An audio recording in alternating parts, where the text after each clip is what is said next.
Hi and welcome to a very, very special episode of Healthcare Simplified with Manbir Victor. Right here today, we are on the top of Kuala Lumpur City Centre, of course, KLCC, the Petroleum Club, and we have a very, very special guest with us here in our huge studio. I like to call it a studio for me. We've got Ari Brooks, Dr. Ari Brooks. Good morning. Thank you for being with us here. Good morning. Thanks for having me. And welcome to Malaysia. And Dr. Ari Brooks is from the University of Pennsylvania. You teach there, and as well as you are a surgeon of the University of Pennsylvania. That's correct. And first off, I got to say congratulations on Philadelphia winning the Super Bowl. Thank you. I had nothing to do with it, but I'm enjoying it very much. Yes, absolutely. Okay, we were just talking a little bit about how he was almost there at the game, right? Almost there. Almost, yeah. Yes. I chickened out on tickets in the last week, so yeah, next time. Well, you're here with us today, and we're talking about healthcare, of course, and we're talking about breast cancer. It is obviously International Women's Day, and for this entire month, all of our team at Vital Signs Asia is talking about women's issues, women's health, and we're so thankful that you're here in town on a holiday, but you've taken time to come and talk to us a little bit about breast examination, and obviously you're a breast surgeon. You've been in that area for a number of years. From your experience, Dr. Ari, can you tell us a little bit about when do women usually come for a breast examination to yourself? When have you in the United States? Yes. Yeah. So I actually don't see a lot of women for screening. Okay. If a woman has a problem in their breast, they'll probably call their primary care doctor or their gynecologist, and they'll get sent for imaging, right. A mammogram, ultrasound, whatever, and then they'll come to see me after that has been done.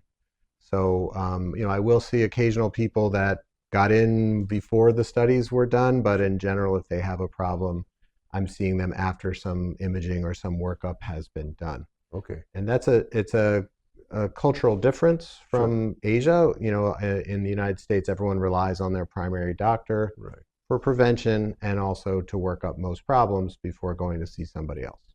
So when we're talking about prevention here, you find that in America, in the USA, that happens more systematically, where someone goes into their primary care clinic, their GP, if you may, here in Asia, and they have a test.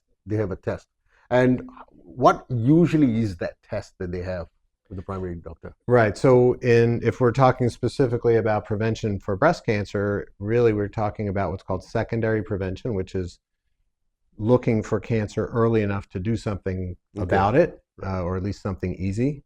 And so in the United States, we're sending those women for mammograms, for screening with an X-ray of the breast. And that starts in the U.S. anywhere between the ages of 40 and 50. Okay. And depending on the society recommendations, it could be every year or every 2 years until 69, 75, or death. Okay. Depending on the society. So when you're talking about the preventative screening that happens there, we're talking 40 to 50. That's the rate. That's when they start. Yeah, ages 40 to 50. And that means that prevention means you need to go into a facility and have this mammogram. Correct. Right. Would there be any other prior test itself? I mean, you go to a normal doctor and... Right. So when you see the gynecologist or the primary care, more commonly the gynecologist, a woman will have obviously a cervical exam, a vaginal exam, look at the cervix, do a pap smear, and a breast exam should be part of that as well. So that's just the doctor examining the breast by hand and looking for any lumps. Okay. Primary care doctors do that as well, but in the United States, it's becoming less common because we have gynecologists seeing most women of age.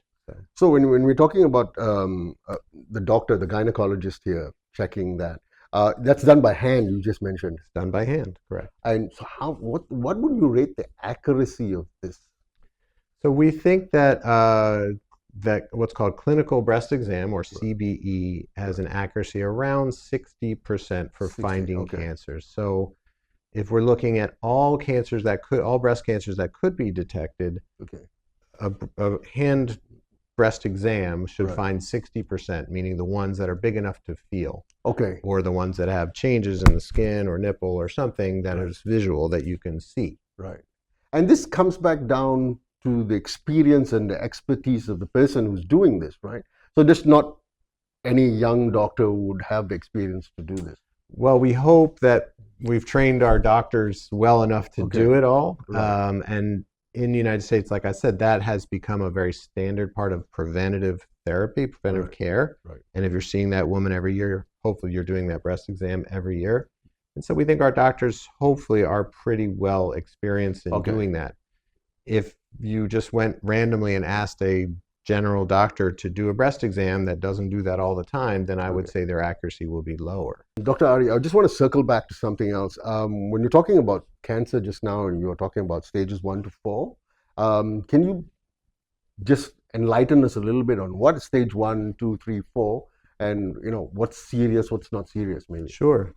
So in breast cancer, there's also a stage 0, Right. and stage is a concept we use in cancer to try to understand how far that cancer has progressed in its cycle. All cancers are going to start with one abnormal cell, and they're going to grow over time, and they can spread, and they can eventually try to kill you by spreading. Okay. In breast cancer, we have stage 0. That's microscopic. It's cancer Okay. that has not invaded yet. It hasn't learned how to get out of the breast Okay. to spread to the blood or the lymph to try to do bad stuff. Okay.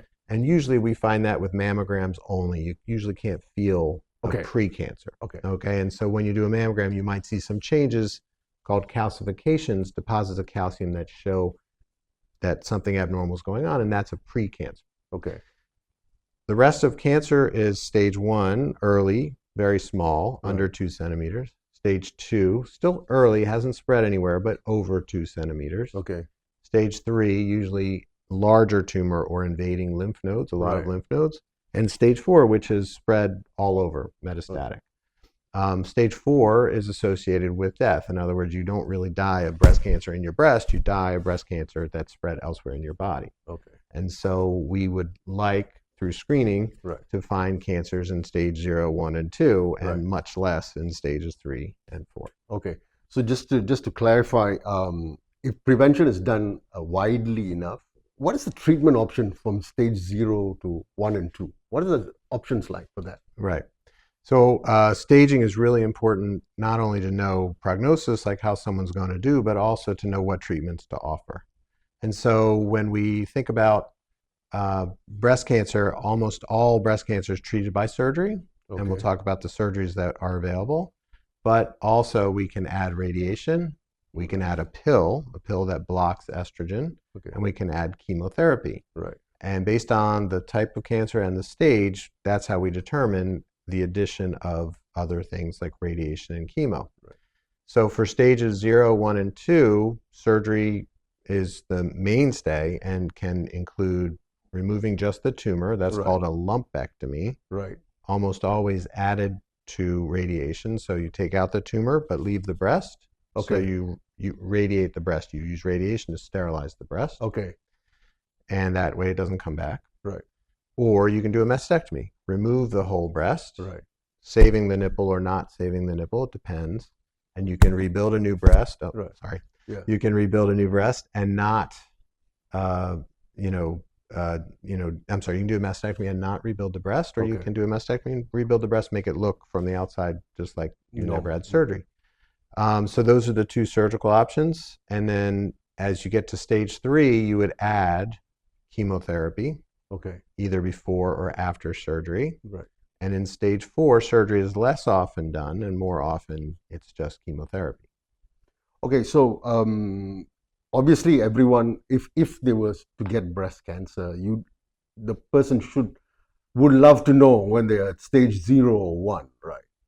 That would be ideal. That'll be the That ideal would be situation. ideal. Yeah, we Yeah. can talk about the economics of that. Sure. Yes. But definitely that would be ideal for a person's survival to find it earlier than later. Okay.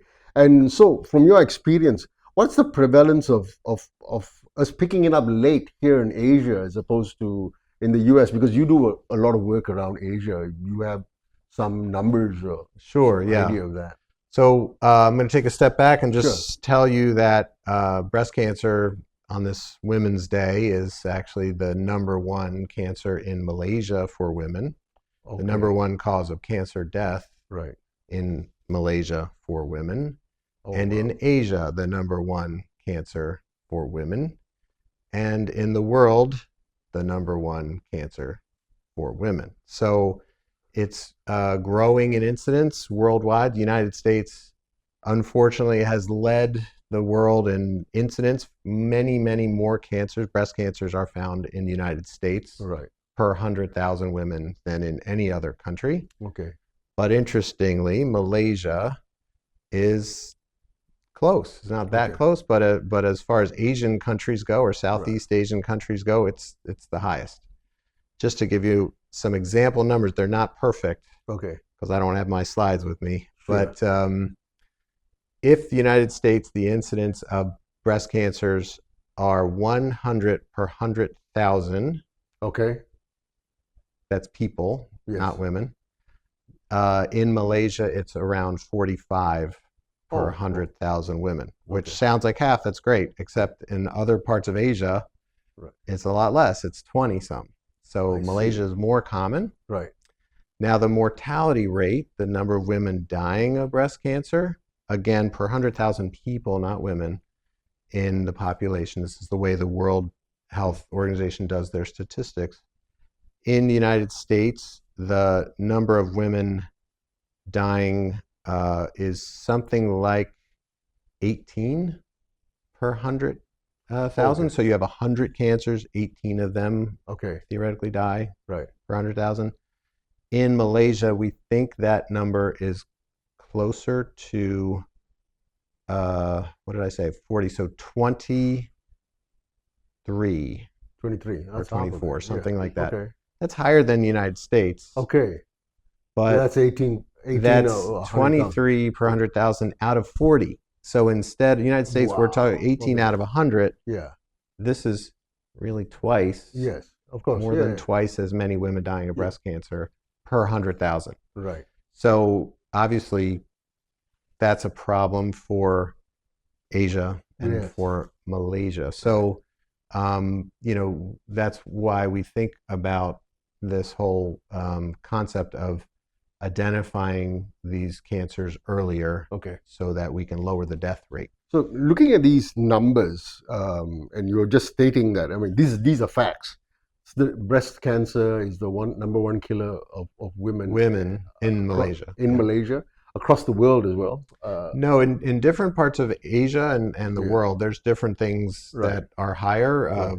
For instance, liver cancer still kills Sure. a number of people, Right. and women included. Right. Lung cancer, depending on the country, if there's Sure, a lot of of course. smokers.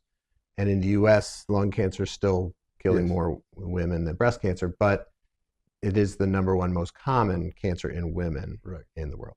And so when it comes to breast cancer, we was talking about this in particular. Prevention should be the key thing of this. And obviously preventative screening is very important, right? How do you see that happening for yourself in the US? Because can we now take prevention or this screening to the streets? How do we do that? I think so I talked to you a little bit, I hinted at some economics, but Sure. the United States has worked very, very hard. And as you know, we have probably the most expensive health care system in the world. Not necessarily the best quality, Yes. good quality, Mhm. but we spend a lot of money. One of the things we do is we build an infrastructure to support these kind of things. So Right. routine colonoscopy, Right. routine pap smears, routine mammography. Yeah. In order to do routine mammograms, you have to have enough centers that have the machines, Sure. the x-ray machines, and those could be like stand-up clinics, but they Right. could mostly associated with a hospital or hospital system. And you have to have the machines. Then you have to have radiologists that are trained Right. and specialize in reading mammograms. Yeah. And then you have to have the doctors, the primary care and gynecologists sending women routinely Sure. to get the Right. screening. And then you have to have a public health system that supports it, including the private sector doing advertisements. Sure, of course. Non-government Mm. entities doing these advertisements Yeah. and public health announcements. And we build a culture where women feel compelled to get a mammogram every year. Right. That's hard in a lot of other societies, Yeah. and that's hard economically. Yes. And it's also hard as I look at the mountains surrounding us in certain places. So I'm going to give you an example in the United States from our experience, but I can also tell you can easily generalize that to anywhere In the world. that I flew over to get here. Yeah. But we have a region of the United States called the Appalachians. Okay. That's a mountain range closer to the East Coast, but it's central in the country. And it's a lot of mountains. It's got cities around it, but not really in it. One or two cities in it, mostly just towns, small roads, farm or rural type country, also mining and industry. Not a lot of infrastructure. So if you take the Appalachians, the size is the same size as the country of Thailand. Oh, wow. It's a big region of the United States. Right. The population is the size of the population of Thailand. Okay. And there's the same number of big cities as Thailand. So a lot of stuff very similar. Right. The difference is if you look at the number of mammogram machines in Appalachia, it's the same as everywhere else in the United States. It's the same per 100,000 residents. Okay. We've got enough mammograms. Right. We've got enough radiologists. Right. We've got enough doctors. They're kind of far spread. Right. But kind of enough doctors per 100,000. But the rate of screening is terrible. It is terrible. So you would argue that in the Appalachians we have access. Okay. We have doctors who can make the thing happen. Yeah. And then we still have a very bad screening rate. Sure. And that has to do geographically. Right. Because of mountains and distance. You don't want to take 3 hours driving to a place to get a 20-minute mammogram and drive back. And, it's a hassle. Sure. And it's education. Right. People in the mountains feel a little differently about their preventative health than we do in other parts of the country. So it's a lot of trouble with getting people culturally to accept the idea of screening. Yeah. So I think that that's a similar problem than that you would have around the outskirts of KL, for instance. I mean, you're talking about it from a cultural point of view. I mean, people need to schedule themselves, take a couple of hours, go through this and go for a mammogram. Is a mammogram painful? A lot of women complain that it's painful. Okay. They're not all painful. Okay. I personally have never had one, so I can't tell you that Exactly. for me it didn't hurt. Yeah. A lot of my my younger ladies who have a tender breasts always complain because that really hurts to squeeze them hard. Okay. And also smaller breasts can hurt too because they have to squeeze hard enough to see through dense tissue. Okay. And so if it's a smaller breast, it's more dense. Okay. They actually squeeze harder. So they can be painful. Right. They can be. So we were talking a little bit about the cultural aspect, the access to this. Now we want to talk about a little bit about something that you, I know, are very much in touch with, the economics of this, right? And let me understand a little bit about the economics of doing this preventative testing and how does it help actually in the long run? So I'm going to start with a blanket statement, which is we really should try to reduce the number of women dying of breast cancer. And I think everyone's going to agree with that statement, right? A country has a budget for reducing preventable deaths, cancer being one of them, and they can prioritize how to spend that money. If you have the number one cancer in women and you could find it earlier and treat it before it starts to kill people, or lessen the chance it kills people, that would be a benefit to the country and to the economy. Right. If you can get more working age women back working and less just laying there getting chemo or whatever, that would be good. And also if they're taking care of families, that would be better for the economy as well. So there's a lot of good reasons to have a screening program. Right. What are the reasons a screening program can go wrong? If you find too many problems Okay. and your health system can't afford to take care of it. Right. That's a problem. So you have to build out the infrastructure to handle all the influx of cancers. Right. And we were discussing earlier offline that if you take a population, a big population, and you screen everybody for breast cancer, you're going to find a lot of cancer. And it's Okay. going to be more than 40 per 100,000, Okay. that global rate, because you didn't screen last year or 5 years ago. Okay. So you're going to have that cumulative population of people Right. that haven't been screened. They're going to all have cancers that Right. you didn't. So it's 5 or 10 years of cancers you're going to find. Right. And so in the very early stages of that screening program, you're going to overwhelm your system. Okay. After that, Right. it'll drop off because you found all the easy ones to find. Right. And then your screening is going to find every year more cancers Right. as you screen more population. Yeah. And so you'll have that high spike, it'll drop down, but it's going to rise. And so the system has to build with it Right. and be able to accommodate those cancers. So economically speaking, we want to find those cancers. We obviously want to find them at a treatable stage. We want to get those women back into the workforce. And we also don't want to overwhelm our ability to treat. Sure. Lastly, if your screening test is too good, Okay. you're going to find a lot of stuff that economically you don't necessarily want to treat. Okay. And that's kind of a paradoxical point. Right. But I mentioned stage 0 breast cancer. Right. That's called ductal carcinoma in situ, DCIS. Okay. Hugely controversial in the United States where we do so much screening. Okay. About 20 to 25% of all the cancers we find in the United States through mammograms are DCIS, precancer. Okay. You could argue that as a country, if we're spending a lot of money to build this infrastructure and treat all these cancers, and 25% of them were not going to kill you this year, Okay. or next year, or maybe in 20 years, Right. 25% of the money we spent was wasted because we didn't keep those women in the workforce. They already would have been there. Right. We didn't save their lives or make their families Right. grow. We just treated them for a cancer that might have occurred. Okay. And so when we look at it on a global public health, Right. we say, wow, maybe we don't want those 25% of women just yet. Okay. Let's try to find all the stage 1s and 2s and 3, Yeah. And so that's the downside of introducing a mammogram-based screening Okay. program for everybody. Right.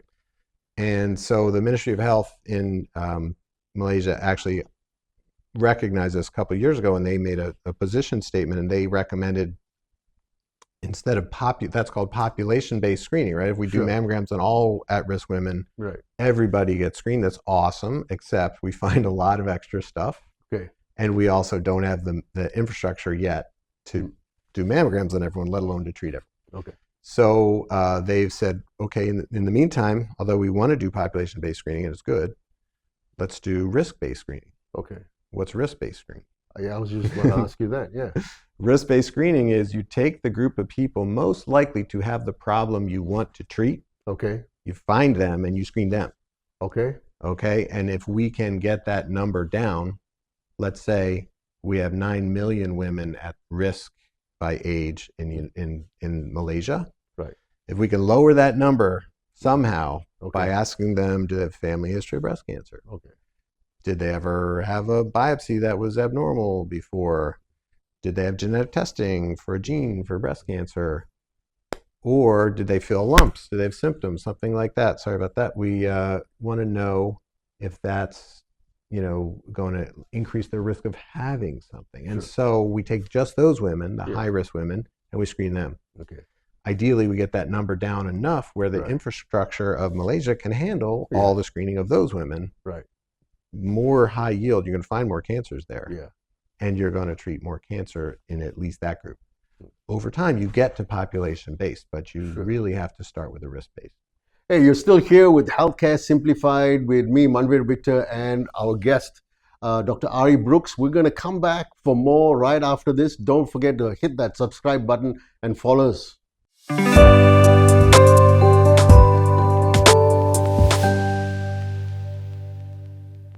Hi, and welcome back to Healthcare Simplified with Manvir Victor. We're here still with Dr. Ari Brooks on the top of KLCC. And as we look out on this city, and I was just reminded of the fact that you brought up just now population screening and how to do this.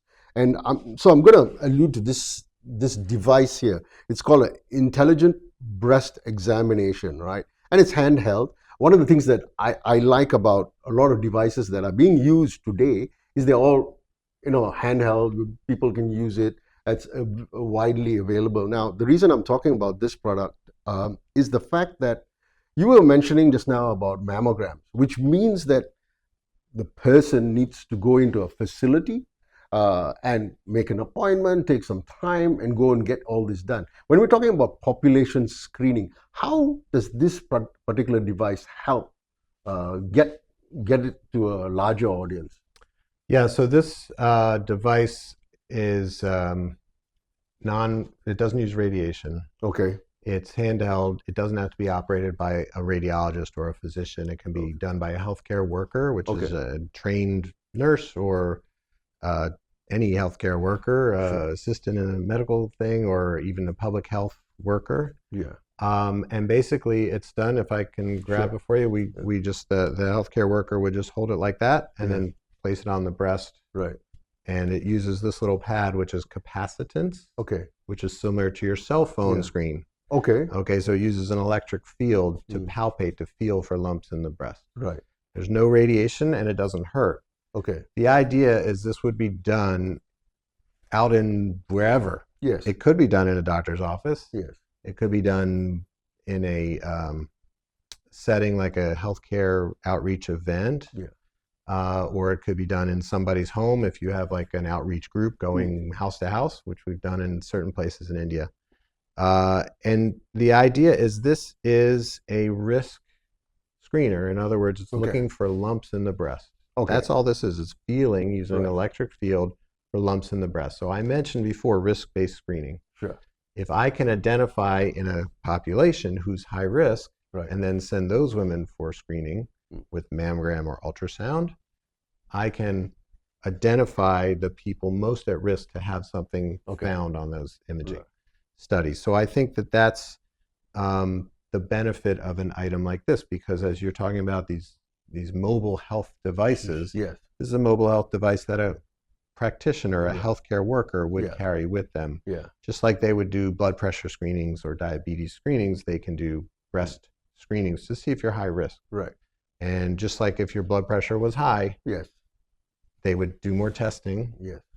If this said you had something in your breast, they would do more testing. And so if we can do that in the population, we get now, this is called a triage device then, and it actually identifies your high-risk population. Right. And that high-risk population then comes in for screening. And so I mentioned before, 9 million at-risk women in this country. Right.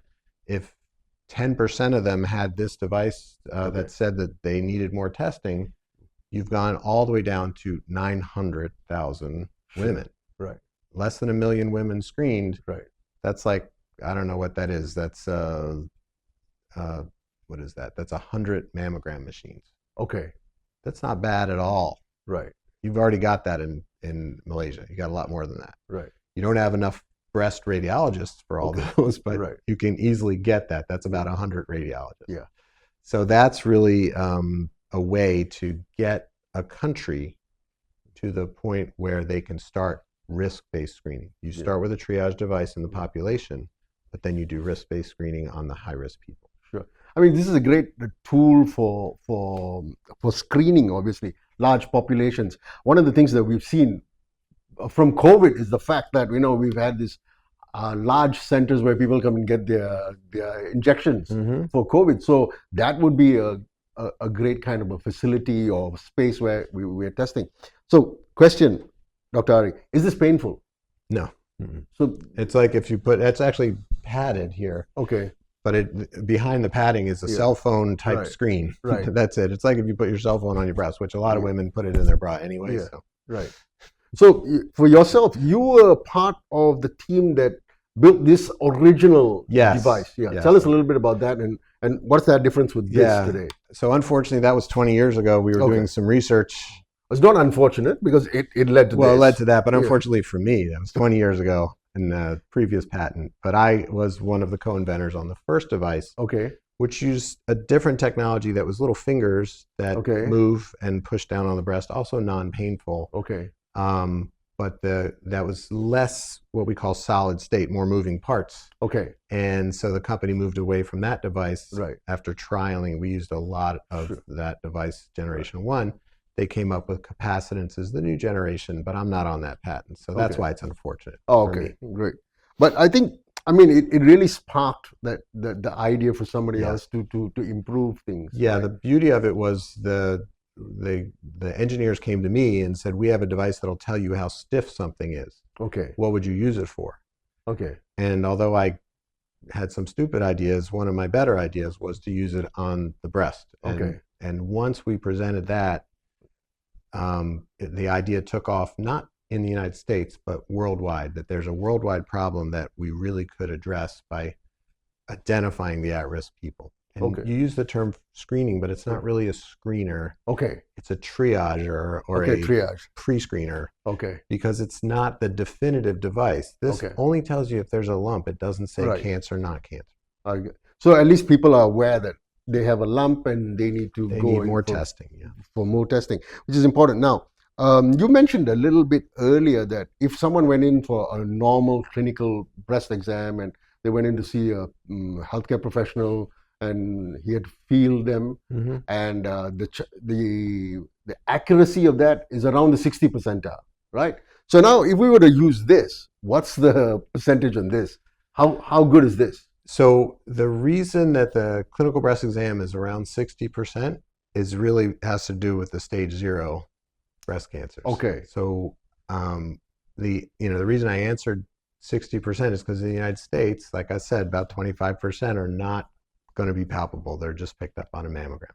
So clinical breast exam won't feel it, and that probably won't feel it either. Okay. That being said, in a side-by-side comparison, actually, there's several studies now published. This is usually more accurate than a clinical breast exam done by a non-physician. Okay. So these healthcare workers that I was talking about, Sure. this is always more accurate. Right. And it's equal in accuracy to a couple of studies done by physicians who did breast exams. So it's equal. So I would guess it would be 60% on the same, when we look at that same population. Sure. That being said, if we take the population, we want to look at stage 1, 2, 3, 4, Right. tumor size around 1 centimeter, 110. Okay. this is going to have an accuracy in the high 80s. Okay. In the high 80s. 86, 89, Yeah. some studies over 90% Sure. for finding all palpable tumors. And that's pretty good. And this is better. I mean, it's in the sense that it's more definitive, right? Because you press it against, and so how does it connects via Bluetooth or Correct. cable? So Yeah. you can use a phone or a tablet, Okay. and there's an app on there, Okay. and it shows you the breast.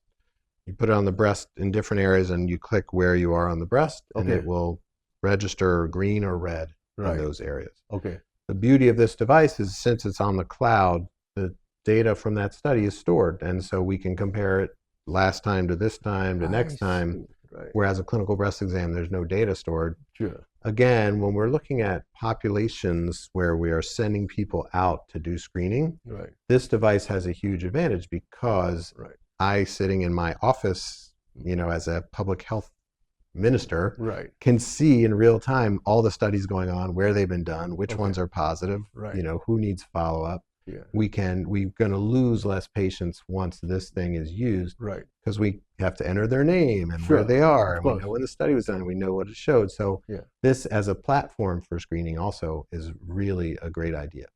Okay. And so you've been using this in the U.S., and you were telling me about some of the communities that you guys do this with. That's correct. Yeah, I mean, I've used it in my clinic. It's not really ideal for a breast surgeon because, as we talked Sure. about before, I'm not seeing a lot of lumps up front or doing Yeah. any screening. Right. But I've been using it on my positives as a test, to make Yeah. sure it's working and to see what it shows. But in the United States, we've done several studies, and there's a group, the Rotary Club in Westchester County, which is just north of New York City, and they're doing a study independent of us where they're doing these community health screenings in the U.S. Okay. More commonly around the world, there's 360,000 studies already done in women, Okay. where a lot of people are doing these in that community health forums and in their offices. Okay. So would it be fair for me, not a medical person, right? Again, but a member of the public, to say that this is a great system for ministries of health to have as a screening, so that we are able to know about possible cancers? This does not detect cancer again. Yeah, right? pre-screener. Yeah, pre-screener, and that's a possibility, because I know you said the word triage, and most people who don't understand health will be like, triage is a bad word. I don't want to be in triage. But this is a pre-screener, and we are able to do that. And obviously, over a period of time, the government would be able to shorten the gap, and like you said earlier, bring people back to the workforce, and save lives. And that's important for any population at all, right? I would say yes. I would say that again, and I've been framing all of this discussion in a public health terms, because really I think that's the target, that if you're a Ministry of Health and you're trying to serve your population, then you need to do something to leverage what you have, which is some mammogram machines and some radiologists to treat all people. Yes. So how do you do that? You have to narrow that down. Just to give you an example, I mentioned there's like 360,000 studies in women done. The positive rate, the number of times it shows something, is under 10%. So if we just take 10% as the number of positives, and positive doesn't mean cancer, it means lumps. Lumps, yeah. It just means that's a high-risk woman. If we just take that 10%, we take your 9 million women, we get it down to 900,000, again, this is a solvable problem that, your government, if it's all done through public health, or your private hospitals, just to find the cancers and treat the cancers, they can take it on. Yeah. And so I think this is a really good approach. Okay. Again, the World Health Organization doesn't like us using the term screener. Okay. It is really a pre-screener or triage device, because it's, again, not definitive, but it helps you identify risk. Sure. And from that perspective itself, you're looking at it for population. Now, you're a breast surgeon. And obviously, most of the cases you see and probably operate on stage 3, stage 4, but stage 0 to 3. 0 to 3. Okay, 0 to 3. But you find that that if someone had done some pre-screening and they'd known about this, it obviously helps them survive this better, right? In general, that's a good generalization, and I think as a public health message, that's correct. There's definitely cancers out there, breast cancers, that show up, whether you're screening or not, as a palpable lump, and they're already stage 3 or 4. Biologically, not all breast cancers are the same. Right. But if you're treating a population and the majority of cancers are going to follow this pattern, then if you can treat them in stage 1, that's easier than 3. Right. And always easier than 4.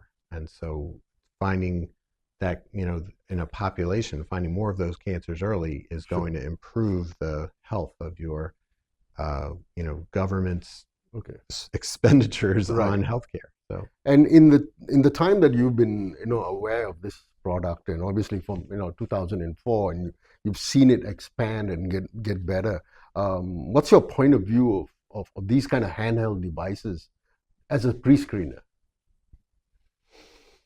Again, in the United States, we don't have a lot of experience with it as a pre-screener, because we have a pretty robust screening program with mammogram. But I'm working with this particular company over this long period of time in all kinds of settings. Malaysia, one of them, but actually in India, a lot more expanded use, especially in governments. It is working to identify women who have breast cancer that were previously either never going to be screened or only going to show up when it was a big problem. So it is working in these, demonstration projects that we've done in all kinds of settings globally. And I think it's rather important, because if we don't have system where people are screened in the hospital, going to your facility and getting the mammograms. This is possibly the best other alternative where we're reaching them. We're going down to the streets, whether we're having events or something like that, and setting up spaces where we can do this. And like you're saying, you don't need very experienced healthcare professionals. Literally anyone can be trained to do it. Be That's trained correct. to do that. That's correct. What's the training process like? How difficult is it? We have, through the company, they have trainers that'll go out. I don't know how many sessions, but it's several sessions. You guys have an idea? Yeah. One session. Wow, they've gotten that good. One session. Right. It's very intuitive. I mean, the device is really intuitive. You just, if you examine, if you're thinking about examining your breast, you are pushing from the skin down onto the chest wall. Right. And you're doing it in a pattern around the breast. Right. Same idea. You're going to push down, not that hard. It's actually, the device will give you a color to show that you're pushing hard enough, but not too hard. You know, so it gives you good feedback. And you do a pattern on the breast for screening. So it's very intuitive. And I found in my office that my nurses are better at using it than I am. And and that's probably because I'm overthinking the use of it as a physician. Right. Whereas if someone approaches it without having done tons of breast exams and operated on cancer, they probably don't have to put that much thought. It's pretty simple, and it works really well. And so you currently in Malaysia and a number of countries, obviously, you have mammograms, then you have ultrasounds. Yep. But then those are things that you have to go to a facility. Yes. And what I like about these kind of devices is the fact that these devices come to you. You can literally do it at any place, and obviously screen larger population, get more data, and from that data, who's at risk and who's not at risk. Right. Because like you were mentioning just now, when you're looking at risk people, the government has to deem them to be at risk and then test them. The doctors, yes. Yeah, the doctors. But I don't know whether that really happens regularly enough. And obviously something like this might pick up something that would save a life. I think so. I think that's the concept behind it, especially in this format. Yeah. There's some other benefits that come with this when you throw a health care event or a health fair and you're doing blood pressure screenings and showing them this device. You're introducing the concept of screening for breast cancer, which culturally is not a thing right now here in Malaysia. So as you throw that event and you have people come in and speak and women see this and it doesn't hurt and it's not no radiation, they may feel more comfortable with the concept of screening, and maybe they go for this every year. Right. Or maybe they start going for mammograms every year. Right. And, eventually you can have the support of the system so that can be provided for these women. So just to be clear on it, this is a sort of a pre-screener. And then if there is a lump, it doesn't tell you whether it's cancer. Right. If there is a lump, then you need to go for a mammogram. Additional imaging, a mammogram, ultrasound, Right. some kind of additional imaging to figure out what it is and whether a biopsy needs to be done, et cetera. Okay. So the stages of this would be, if there's a lump, then go for a mammogram. And if it indeed finds something, then you have to do a biopsy. Correct. And then after that, if necessary, treatment after that. Yeah, surgery, chemo, radiation, whatever it is. But the next step in diagnosis after mammogram, ultrasound, some sort of, oh yes, this is worth sticking a needle in, is a biopsy. We stick a needle in and check. Is it a cancer? Yes. We have to do something about it. Yeah. Not a cancer. It was benign. Don't worry about it. Okay. And in terms of like cost, the economics of it, obviously in all health conditions, it is better to know earlier, right, rather than later, because there's less insurance spend, there's a lot of all these things. But more than that, I think from my perspective, it's the life saved, possibility of the life saved. Correct. Higher, and so economists love to look at that, life years saved, right? Yeah. And so how, in breast cancer, it's easy and in Asia, unfortunately, it's really easy. And that's because here in Southeast Asia, the age of breast cancer diagnosis is low. It's in the, can be in the as early as 30. And there's, the peak in the United States is in the mid 60s to 70. And in here in Southeast Asia, it's lower. It's in the 50s. And that means a lot of women are under 50 with diagnosis. And so when you're that young and you have a lot of years to live Yeah. or work or both, the quality, life years saved is a very high number. In Right. the United States, we do screening sometimes till death. So last month, I operated on 2 people over 89, Okay. which was crazy because they're going to die of something and it won't be breast cancer. So, Okay. that's, when we look at the economics of a country, we're like, I don't know if we need to screen 90-year-olds. Sure. But definitely screening a 40-year-old Right. for something that you could fix Yeah. is worth it. And actually, when you're looking at the aging population, Malaysia, I think in 2030 is going to be the aged population or aging population. So obviously, if you're looking at people working a longer period of time or living a longer period Yeah. of time, and if they happen to be sick for a longer period of time, obviously that takes from the system, right? It breaks it down as well. Yes. Yeah, and I 100% agree. And as we see in Asia and other parts of the globe, infectious disease causes of death are going down. Okay. Then we get to preventable or treatable causes of disease. And so early detection of breast cancer starts to rise as a major way to save more lives in Asia. And so I think that's, from a government economics point of view, it's clear. Obviously. Thank you so much for being with us here this morning, in KLCC, and, explaining to us a little bit about this intelligent breast exam and how the possibility of saving people's life is literally in somebody's hands. In your hands. It's in our hands and in our government's hands. And well, thank you very much for being with us here and celebrating International Women's Day and Women's Month here with us. Any final thoughts from you? Well, I mean, I think that I've really enjoyed my time in Malaysia, and I think that it's I don't look at it as an aging population. I look at it as a hopeful population, one that wants to do the right thing for quality and to improve the lives of everyone. And I think that this is the kind of stuff that you should be doing. So it's great. Absolutely. Well, thank you so much for being with us here, taking time from your holiday. And well, enjoy the rest of Malaysia and your rest of your holiday. Well, thank you very much for being here, a part of Healthcare Simplified with Manveer Victor. We'll be back with more, obviously, and as we celebrate International Women's Day and Women's Month, as we showcased a little bit about breast examination and breast cancers. We thank you very much for being a part of this, and do hit subscribe on that and follow us for more. Cheers for now. Bye. Thank you so much. Thank you. That was great.